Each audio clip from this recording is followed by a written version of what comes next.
Menachot Daf Samer Zayin, résumé. Donc, suite au DAF précédent, où on a vu que, en ce qui concerne un goy qui a égalisé la récolte, nous avons une marloquette Tanaïm, à savoir s'il veut prélever les massot, oui ou non, tandis que le Ekdesh, qui a égalisé la récolte, c'est poter, on n'a pas prélevé les massot ensuite si on achète du Ekdesh. En ce qui concerne par contre la Chala, par contre, de même, on verra, si c'est le Ekdesh qui a fait de la pâte, eh bien, les p'tura de Afrashat Chala, on n'a pas prélevé la Chala.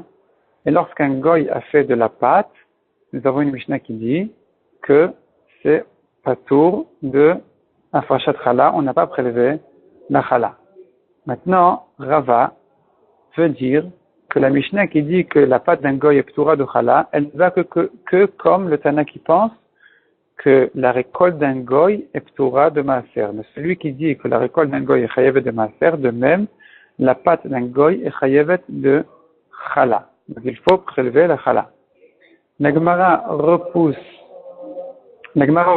objecte donc cette svara de Rava de deux braïtot, on voit que malgré que la chala d'un goy n'est pas valable, la tourma d'un goy est oui valable.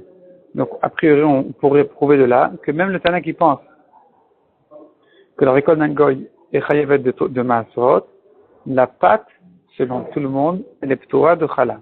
La Gemara repousse en disant que peut-être que ces deux braïtot pensent que même la récolte d'un goy est p'tura de maaser. Tout ce qui est écrit ici que sa tourma, elle est valable, ce n'est que midirabanan, de peur que les gens s'habituent à se rendre patour de tourma en faisant toutes sortes de solutions par les goïms, d'acheter des goïms, etc. Et donc, c'est pour ça que, pour ne pas les habituer à être patour de maasot, eh bien, on a préféré le rendre chayav midirabanan, malgré que la récolte ait été égalisée par un goï. Et la Gemara ajoute là-dessus que, de toute façon, cet homme-là n'a pas d'autre solution que celle-ci, parce que il est vrai qu'il y a certains cas où on n'est pas tour de maasot, mais puisque ces cas-là se font en public et que, en général, les gens ont honte de les faire, donc la seule solution qui reste est de passer par un goy. C'est pour ça que les chachamim ont préféré interdire la récolte d'un goy jusqu'à qu'on prélève les maasot. Tandis que la chala, celui qui veut se rendre patour de chala, il a d'autres solutions que de l'acheter d'un goy. Il peut faire chez lui à la maison une petite quantité de pâte qui n'est pas chayav de chala. Et donc, puisque de toute façon, il peut se rendre patour d'une autre manière, on n'a pas de raison de dire que celui qui va acheter d'un goy de la pâte, il soit chayav de chala, afin qu'il ne s'habitue pas à se rendre patour en achetant d'un goy. De toute façon, il va trouver une autre solution. Donc on a laissé le din tel qu'il est mis de raïta, que celui qui achète la pâte d'un goy, il est patour de chala. Ensuite, nous avons une Mishnah qui dit de quelle manière on prépare donc le homer en tant que mincha, donc il faut lui mettre de son huile, la levona, prendre la kmitza, le brûler au misbeach, et le reste est mangé par les kohanim.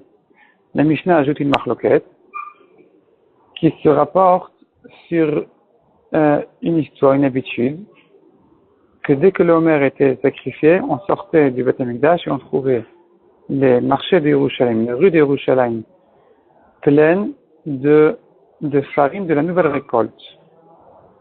Alors qu'elle était interdite jusqu'à maintenant et que dorénavant elle est permise suite au Homer. Est-ce que les Chachamim étaient contents de ça? Oui ou non? Selon Rabbi Meir, les Chachamim n'étaient pas contents de ça. Parce que les Chachamim, selon Rabbi Meir, ne permettaient pas de récolter la nouvelle récolte jusqu'à qu'elle soit permise, de peur qu'on en mange. Tandis que selon Rabbi Yehuda, il n'y a aucun problème de la récolter. Et donc, c'était Birton Chachamim, les Chachamim étaient d'accord avec ce qui se passait, avec cette histoire-là que les gens récoltaient avant le Homer. La Gemara objecte. La Gemara n'objecte pas, elle pose une contradiction entre Rabbi Yehuda et Rabbi Yehuda. Donc une contradiction de Rabbi Yehuda. D'une part, on voit dans notre Mishnah que Rabbi Yehuda ne craint pas qu'on risque de manger de la nouvelle récolte.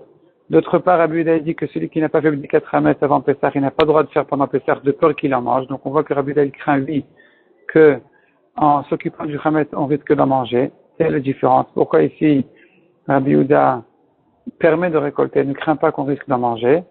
Répond la Gemara. tout simplement.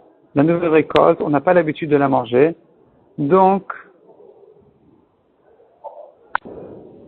soit en fait, il y a deux réponses. La première réponse est celle de Rabat qui dit que même Rabbi Yehuda ne permet que de le faire béchinoui, donc ça va le rappeler, il va pas en manger. Deuxième réponse, c'est la maskana de Abaye qui dit qu'il n'a pas l'habitude de manger de la nouvelle récolte, c'est pourquoi il va se rappeler et il ne risque pas d'en manger.